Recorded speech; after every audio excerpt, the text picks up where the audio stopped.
நாளைக்கு இந்தியாவுக்கே ரொம்ப ஒரு முக்கியமான நாள். காரணம், சந்திராயன் 3 விண்கலம் நிலவுல தரையிறங்க போகுது. ஆனா நம்ம விண்கலம் தரையிறங்கிறதுக்கு ஒரு 2 நாளைக்கு முன்னாடி தரையிறங்கின லூனா விண்கலம் தோல்வியில முடிஞ்சிருக்கு. ஸோ இந்த வீடியோவில் நம்ம என்ன பார்க்க போறோம்னா, ரஷ்யா 21ஆம் தேதியே நிலவுல தரையிறக்க முயற்சி செஞ்சப்ப கூட இந்தியா ஏன் 2 நாள் கழிச்சு 23ஆம் தேதியே தரையிறக்கிறதுக்கான நாளா செலக்ட் பண்ணாங்க? லூனாவுக்கும் சந்திராயனுக்கும் இருக்கக்கூடிய மிக முக்கியமான வித்தியாசங்கள் என்ன? இதுல சந்திராயனுக்கு இருக்கிற அட்வான்டேஜ் என்ன? இதெல்லாத்தையும் தான் ரொம்ப டீடைலா பார்க்க போறோம்.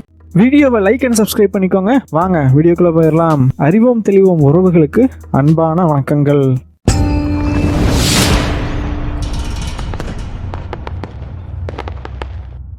முதல் விஷயமா, சந்திராயன் 3லையும் லூனா 25லையும் இருக்கக்கூடிய மிக முக்கிய வித்தியாசமே தரையிறங்கக்கூடிய தேதி தான். தேதியில என்னப்பா இருக்குது அப்படின்னு கேட்டீங்கன்னா, நிலவுல தரையிறங்கிறது அப்படிங்கிறது சாதாரண விஷயம் கிடையாது.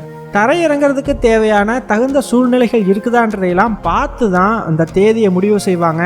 அப்படி சந்திராயனுக்கு முடிவு செய்யப்பட்ட தேதி தான் ஆகஸ்ட் 23.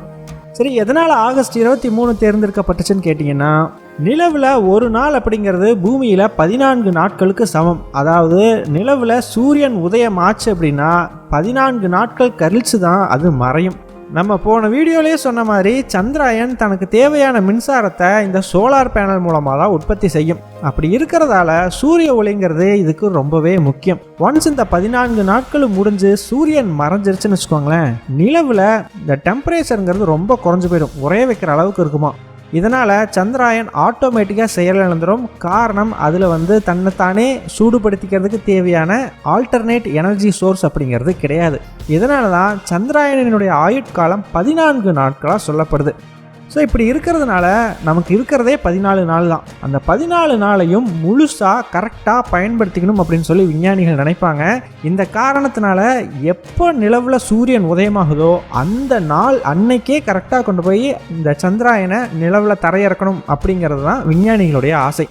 அப்போ தான் அடுத்த 14 நாட்களையும் முழுசாக பயன்படுத்திக்க முடியும். அட்லீஸ்ட் 13 நாளாச்சும் நிலவில் சந்திராயன் சோதனைகள் பண்ணுச்சு அப்படின்னா தான் இவ்வளவு கஷ்டப்பட்டு நம்ம அதை நிலவுக்கு அனுப்புறதுக்கான ஒரு பிரயோஜனமே நமக்கு கிடைக்கும் இல்லையா? இதனால தான் அந்த தேதியை முடிவு செய்யும் போதே கரெக்டாக என்னைக்கு நிலவில் சூரியன் உதயம் வருதோ அன்னைக்கு போய் லேண்ட் ஆகணும் அப்படிங்கிற மாதிரி பிளான் பண்ணி தான் அந்த லான்ச் டேட் அப்படிங்கிறத ஃபிக்ஸ் பண்ணுவாங்க. இந்த விஷயத்தில் தான் லூனா 25 சந்திராயனை விட கொஞ்சம் அட்வான்ஸ்டாக இருக்குது. காரணம், அது ஆகஸ்ட் 21ஆம் தேதி அன்னைக்கே நிலவில் தரையிறங்கிடும். நம்ம 23ஆம் தேதி தான் போவோம். எப்பா, அப்போது லூனா 25 இறங்கும்போது நிலவில் இருட்டாக தானே இருக்கும். அப்போ அது மட்டும் எப்படி சூரிய ஒளி இல்லாமல் தாக்கு பிடிக்கும் அப்படிங்கிற ஒரு கேள்வி உங்கள் மனசில் வரலாம். லூனா 25 வெறுமனே சோலார் பேனலை மட்டுமே நம்பி இல்லை, அதில் ஆல்டர்னேட்டிவ் எனர்ஜி சோர்ஸாக ஒரு ஜெனரேட்டரும் இருக்குது.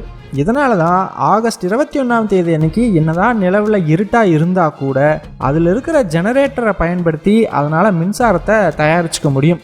அது மட்டும் இல்லை, நிலவில் சூரியன் மறைஞ்சப்புறம் என்னதான் டெம்பரேச்சர் ரொம்பவே குறைஞ்சா கூட லூனானால தன்னைத்தானே சூடுபடுத்திக்க முடியும். கூடவே சூரிய வெளிச்சம் இருக்கிறப்ப அதிலிருந்து மின்சாரமும் தயாரித்து இயங்கிக்க முடியும். ஸோ இதனால் சந்திராயன் மாதிரி கரெக்டாக சூரிய உதயத்தப்போ தான் தரையிறக்கணுங்கிற தேவை லூனாவுக்கு கிடையாது. இதனால தான் ஆகஸ்ட் 21ஆம் தேதி அன்னைக்கு இருட்டாக இருந்தால் கூட தரையிறக்க முடியும்னு சொல்லி அவங்க நம்பினாங்க. ஆனால் அன்ஃபார்ச்சுனேட்லி அதுக்கு முன்னாடியே லூனா ஃபெயிலியராக போய் முடிஞ்சிருச்சு. இதே காரணத்தினால தான் சந்திராயனுடைய ஆயுட்காலம்ங்கிறது வெறும் 14 நாட்களாக இருக்குது. லூனாவினுடைய ஆயுட்காலம் கிட்டத்தட்ட ஒரு வருஷத்துக்கு கண்டினியூஸாக அதில் நிலவில் ஆராய்ச்சி பண்ண முடியுங்கிறத தெரிஞ்சுக்கோங்க. ரெண்டாவது ரொம்பவே முக்கியமான வித்தியாசம் என்னன்னா, நிலவை சென்றடைகிறதுக்கு எடுத்துக்கக்கூடிய கால அளவு. லூனாவை பொறுத்த வரைக்கும் சந்திராயனுக்கு பிறகுதான் ஏவப்பட்டது. ஆனால் சந்திராயனுக்கு முன்னாடியே நிலவில் போய் ரீச் ஆயிடுச்சு. ஸோ சந்திராயன் கிளியராக லேட்டாக தான் நிலாவை போய் ரீச் ஆகுது. இதற்கு காரணம் என்ன அப்படின்னா, லூனா 25 லான்ச் பண்ண ராக்கெட் ரொம்பவே பவர்ஃபுல்லானது. ஸோ அந்த ராக்கெட்டு டைரெக்டாகவே அந்த விண்கலத்தை நிலவினுடைய சுற்றுவட்ட பாதையில் கொண்டு வந்து விட்டுட்டு போயிடும். ஆனால் நம்ம லான்ச் பண்ண ராக்கெட் அப்படிங்கிறது அவ்வளோ பவர்ஃபுல் கிடையாது. டைரெக்டாக நிலவோட சுற்றுவட்ட பாதைக்கு போகாது. அதுக்கு பதிலாக பூமியினுடைய சுற்றுவட்ட பாதையில் தான் கொண்டு போய் முதல்ல நிலைநிறுத்தும்.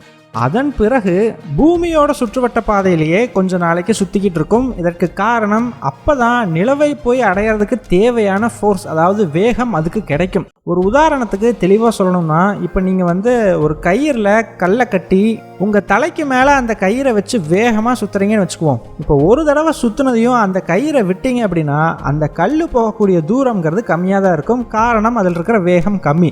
அதுவே ஒரு 2-3 தடவை நல்லா சுற்றிட்டு அந்த கயிறை ரிலீஸ் பண்ணிங்கன்னா அந்த கல் ரொம்ப தூரத்துக்கு பயணிக்கும் இல்லையா? இதே லாஜிக் தான். அதே மாதிரி இப்போ இந்த விண்கலனை பூமியை சுற்றி வர வைப்பாங்க. அப்படி வரும்போது அந்த விண்கலத்தினுடைய வேகம் அதிகரிக்கும். அந்த வேகத்தை வச்சது ஒரு கட்டத்தில் பூமியினுடைய சுற்றுவட்ட பாதையிலிருந்து அந்த விண்கலனை வெளியே போக வைப்பாங்க. ஆட்டோமேட்டிக்காக நம்ம எப்படி கயிறை ரிலீஸ் பண்ணதையும் அந்த கல் போகுதோ, ஒன்ஸ் சுற்றுவட்ட பாதையிலிருந்து வெளியே போன அந்த விண்கலம் நேர் வேகமாக நிலவினுடைய சுற்றுவட்ட பாதையில் போய் ரீச் ஆகிடும். அதன் பிறகு நிலவோட சுற்றுவட்ட பாதையில் சந்திராயனுடைய வேகம் கொஞ்சம் கொஞ்சமாக குறைக்கப்பட்டு நிலவில் தரையிறக்கப்படும். யோசிச்சு பாருங்க, முதல்ல பூமியை சுற்றி வரணும், அப்புறம் நிலாவை சுற்றி வரணும். ஸோ இதுக்கெல்லாம் டைம் எடுக்கும் இல்லையா? ஆனால் லூனா 25 பொறுத்த வரைக்கும் இந்த பூமியை சுற்றி வர்ற ப்ராசஸே கிடையாது. அதான் அந்த ராக்கெட்டே பண்ணி கொடுத்துரும். அந்த ராக்கெட்டே நேர் ஒரு வேகமாக இந்த நிலவோட சுற்றுவட்ட பாதையில் லூனாவை இறக்கி விட்டு போயிடும். ஸோ ஆட்டோமேட்டிக்காக லூனா 25க்கு இங்கே ஒரு அட்வான்டேஜ் அப்படிங்கிறது இதன் மூலமாக கிடைக்குது. அதனால தான் அது நிலாவை சீக்கிரமாகவே ரீச் பண்ணிடுச்சு அப்படிங்கிறத தெரிஞ்சுக்கோங்க. ஏன்பா அப்போ இஸ்ரோவும் இதே மாதிரி பண்ணியிருக்கலாமேப்பா அப்படின்னு கேட்டிங்கன்னா, நம்மக்கிட்ட அந்த அளவுக்கு பவர்ஃபுல்லான ராக்கெட் கிடையாது. அது மட்டும் இல்லை, இந்த ப்ராசஸ்க்கு ரொம்பவே செலவு பிடிக்கும். இஸ்ரோவை பற்றி எல்லாருக்குமே தெரிஞ்ச விஷயம்தான். எந்த அளவுக்கு செலவை கம்மியாக குறைக்க முடியுமோ அந்த அளவுக்கு குறைப்பாங்க. நேரம் போனால் போயிட்டு போகுது, என்ன ஆகிட போகுது, கொஞ்சம் லேட்டாக போகிறதுனால ஒன்றும் இடி விழுந்துட போகிறது இல்லை இல்லையா? அதனால் கொஞ்சம் டிலேவாக போனால் கூட சிக்கனமாக கம்மியான செலவில் நிலவை போய் ரீச் பண்ணுறதுக்கு தான் இஸ்ரோ முயற்சி பண்ணுறாங்க. அது மட்டும் இல்லை, இஸ்ரோ பண்ணுற இந்த ப்ராசஸ் அப்படிங்கிறது ரொம்பவே காம்ப்ளிகேட்டடானது. சீரியஸாக நம்ம விஞ்ஞானிகளை பாராட்டி ஆகணும். காரணம், ஒரு பக்கம் கரெக்டாக அந்த ஆகஸ்ட் 23 லேண்ட் பண்ணணும். அது வரைக்குமே சுற்றுவட்ட பாதையை சுற்றி கரெக்டாக வேகத்தையெல்லாம் கட்டுப்படுத்தி நிலவுக்கு கொண்டு போய் சேர்க்கணும் அந்த விண்கலத்தை முதல்ல. ஸோ இந்த ப்ராசஸ் எல்லாம் பக்காவாக நம்ம விஞ்ஞானிகள் பண்ணுறாங்க அப்படிங்கிறது ரொம்ப பெரிய விஷயம். இதனால தான் லூனா 25 மொத்த பட்ஜெட் கிட்டத்தட்ட 1600 கோடி. ஆனால் சந்திராயன் 3 வெறும் 615 கோடி தான். கொஞ்சம் லேட்டானா கூட பரவாயில்ல, நாங்கள் பார்த்து பண்ணுறோம்னு பண்ணுறதுனால நமக்கு மிச்சமாகக்கூடிய பணம்ங்கிறது கிட்டத்தட்ட 1000 கோடி. மூணாவது முக்கியமான விஷயம் என்ன அப்படின்னா, சந்திராயன் 3 விண்கலம் தென் துருவத்தில் 68 டிகிரியில் லேண்ட் ஆக போகுது. அதுவே லூனா 25 பார்த்தீங்கன்னா கிட்டத்தட்ட 70 டிகிரியில் லேண்ட் ஆக போகிறாங்க. சிம்பிளாக சொல்லணும் அப்படின்னா, லூனா 25 சந்திராயன் 3 விட இன்னும் தெற்கே தள்ளி போய் தரையிறங்க போகிறாங்க அப்படிங்கிறது தான். மோஸ்ட்லி இந்த தென் துருவத்து பக்கமே எந்த விண்கலமும் இது வரைக்கும் போனது கிடையாது. அதற்கு முக்கிய காரணம் என்னென்னா, நம்ம ஸ்டார்டிங்லேயே சொன்ன மாதிரி சூரிய வெளிச்சம்ங்கிறது இந்த விண்கலத்துக்கெல்லாம் ரொம்ப முக்கியம். நிலவினுடைய நடுப்பகுதி, அதாவது ஈக்குவேட்டர்னு சொல்கிறோம் இல்லையா, அந்த இடத்துல தரை இறங்கும் போது சூரிய வெளிச்சம் ரொம்ப நல்லா கிடைக்கும். அதனால தான் எல்லா நாடுகளும் மோஸ்ட்லி அங்கே தான் தங்களுடைய விண்கலத்தை தரையிறக்குவாங்க. இதனாலேயே இந்த தென் துருவமெல்லாம் சுத்தமாக யாரும் ஆராய்ச்சி பண்ணாத இடமாவே இருந்துகிட்டு இருக்குது. காரணம், இங்கே சூரிய வெளிச்சம் ரொம்பவே கம்மியாக தான் வரும். அதனால தான் இந்த முறை இந்த 2 நாடுகளும் போட்டி போட்டுக்கிட்டு தென் துருவத்தை நோக்கி அனுப்பியிருக்காங்க. இதில் நம்மளை விட இன்னும் கொஞ்சம் தெற்கே தள்ளி போய் ரஷ்யாவினுடையது தரையிறங்க போகுது. எதனால் நிலவினுடைய தென் துருவத்துக்கு இவ்வளவு போட்டி அப்படிங்கிறத ஆல்ரெடி எக்ஸ்பிளைன் பண்ணி டீட்டெயிலாக ஒரு வீடியோ போட்டிருக்கோம். அறிவோம் தெளிவோம் சந்திராயன் அப்படின்னு சர்ச் பண்ணிங்கன்னா அந்த வீடியோ வரும், மிஸ் பண்ணாமல் பாருங்கள். கடைசியாக, என்னதான் லூனா கிட்ட பல அட்வான்ஸ்டான எக்யூப்மெண்ட்ஸ் இருந்தாலும் சந்திராயன் கிட்ட இல்லாத பல விஷயங்கள் லூனாவில் இருந்தாலுமே கூட லூனானால வெற்றியடைய முடியல. இதற்கு முக்கிய காரணம் என்ன அப்படின்னு என்கிட்ட கேட்டிங்கன்னா, எக்ஸ்பீரியன்ஸ் இல்லை.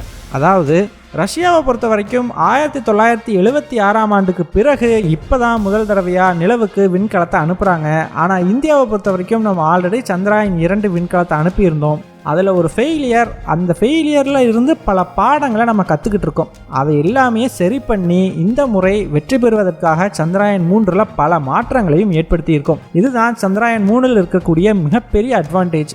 என்ன மாதிரியான ஃபெயிலியர் நமக்கு சந்திராயன் 2 வந்துச்சு, அதிலிருந்து நம்ம கற்றுக்கிட்ட பாடங்கள் என்ன அப்படிங்கிறதையும் நம்ம ஆல்ரெடி வீடியோவாக போட்டிருக்கோம். அதையும் மிஸ் பண்ணாமல் பாருங்கள். ஃபைனலாக நாளைக்கு சந்திராயன் வெற்றிகரமாக நிலவில் தரையிறங்கும் அப்படிங்கிறத நான் முழுசாக நம்புகிறேன். நீங்களும் அதை நம்பினீங்கன்னா வீடியோவுக்கு லைக் பண்ணிக்கோங்க, சப்ஸ்கிரைப் பண்ணிக்கோங்க. எங்கள் டெலிகிராம் சேனல் லிங்க் டிஸ்கிரிப்ஷனில் கொடுக்குறோம். இன்ட்ரெஸ்ட் இருக்கிறவங்க ஜாயின் பண்ணிக்கோங்க. ரொம்ப முக்கியமான செய்திகள் அதில் பகிரப்படும். வீடியோ பிடிச்சிருந்ததுன்னா லைக் பண்ணிக்கோங்க, சப்ஸ்கிரைப் பண்ணிக்கோங்க. இதன் மூலமாக எங்களுடைய வீடியோஸ் இன்னும் நிறைய பேர்த்துக்கு போய் சேரும். முடிஞ்சா உங்களுடைய ஃப்ரெண்ட்ஸுக்கிட்டையும் நிறைய ஷேர் பண்ணிக்கோங்க. இது எங்களுடைய உழைப்புக்கு நீங்கள் கொடுக்குற ஒரு ரிவார்டாக இருக்கும். நன்றி.